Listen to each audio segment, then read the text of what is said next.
Students, देखो हम लोगों ने नौरंगिया का 2 पैरा पढ़ा था। आज हम लोग इस वीडियो में इसके बाद का 2 पैरा हम लोग पढ़ेंगे। ठीक है, तो मैं पढ़ाने जा रही हूँ, इसे तुम लोग ध्यान से सुनो। जब देखो तब जांगर पीटे, हार न माने काम घसीटे, जब तक जागे तब तक भागे, काम के पीछे काम के आगे।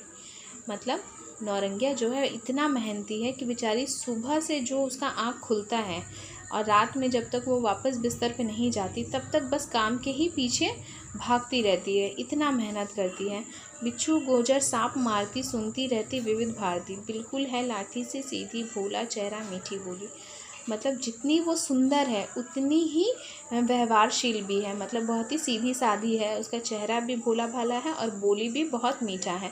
वो बिच्छू गाजर सब, मतलब होता है ना कि लड़कियां बहुत डरती हैं सांप से, कॉकरोच से, लेकिन वो बिल्कुल भी ऐसी नहीं है। वो बिच्छू गोजर सांप सबको मारती है, वो किसी चीज़ से नहीं डरती है, निडर होकर सबका सामना करती है और हमेशा काम करती रहती है। आँखों में जीवन के सपने, तैयारी त्योहार की है, नौरंगिया गंगा पार की है।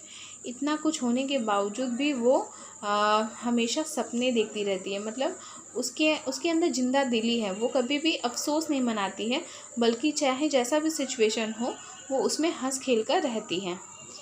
नौरंगिया गंगा पार की है, मतलब गंगा पार से आई है। ढहती भीत पुरानी छाजन, पक्की फसल तो खड़े महाजन। मतलब जो उसकी घर की छत है वो एकदम पुराना हो चुका है, वो आज नहीं तो कल ढह जाएगा, इस तरह का सिचुएशन में वो रहती है। पक्की फसल तो खड़े महाजन, और दिन रात मेहनत करके वो खेती बाड़ी करती है और जब फसल पक जाता है तो अपना उधार का बकाया लेने के लिए महाजन भी आकर खड़े हो जाते हैं। महाजन मतलब जिससे उधार लिए रहती हैं वो। गिरवी गहना छुड़ा न पाती, मन महसूस फिर रह जाती। उसके पास, महाजन के पास जो वो गहना गिरवी रखी थी वो इतना तो नहीं कमा पाती है ना। अकेली औरत खेती करके कितना ही कमा लेगी, बस घर चलाने खाने पीने तक ही वो कमा पाती हैं। इसीलिए उसे बहुत अफसोस होता है, क्योंकि गहना पहनना या गहने होना मतलब एक लड़कियों का अलग एक शौक़ है, उसका एक अलग बात होता है लड़कियों के लिए गहना। तो वो गहना महाजन के पास गिरवी है। वो कोशिश तो बहुत करती है क्योंकि मेहनत में उसकी ने कोई कमी नहीं की, लेकिन फिर भी वो इतना नहीं कमा पाती कि ब्याज का रकम दे सके और मूलधन भी चुका सके।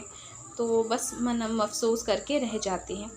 कब तक आखिर कितना जूझे, कौन बताए किससे पूछे, जाने क्या क्या टूटा फूटा, लेकिन हंसना कभी ना छूटा। मतलब वो कभी कभी खुद से ही पूछती है कि आखिर कब तक इतना कुछ वो सहेगी। लोग ऐसा सोचते हैं, मतलब उसके साथ में किस्मत ऐसा खेल खेल रही है, वो कब तक ये सब कुछ झेले। लेकिन इस सवाल का जवाब भी उसको कौन बताए, किसी के पास तो नहीं है। अगर इसी हालत में अगर उसका पति सुधर जाए, उसके साथ में मेहनत करने लगे, दोनों मिलकर करे, तो उसका सिचुएशन, उसके हालात बहुत जल्द बदल जाएंगे। वो दुख के दिन सुख के दिन में बदल जाते।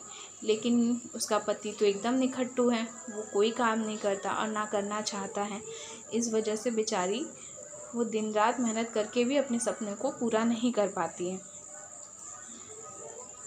लेकिन फिर भी बावजूद इसके हंसना कभी न छूटा। वो कभी भी सिचुएशन से डरती नहीं है, घबराती नहीं है और ना ही कभी हंसना छोड़ती है।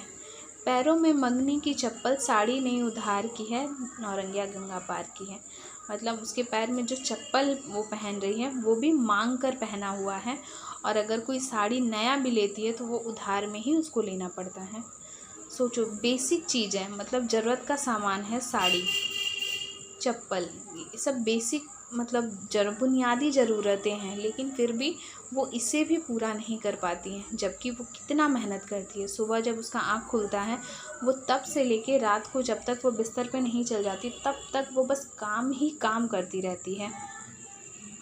ऐसे जीवन जीते हुए भी उसने कभी भी उदासी अपने मन में नहीं आने दी। अफसोस होता है, लेकिन कभी भी उसके चेहरे से वो हंसी, वो चमक गायब नहीं हुआ, क्योंकि उसे कहीं ना कहीं उम्मीद है ये आज नहीं तो कल उसका सिचुएशन बदलेगा, उसके हालात बदलेंगे और वो अपने सारे सपनों को पूरा करेगी।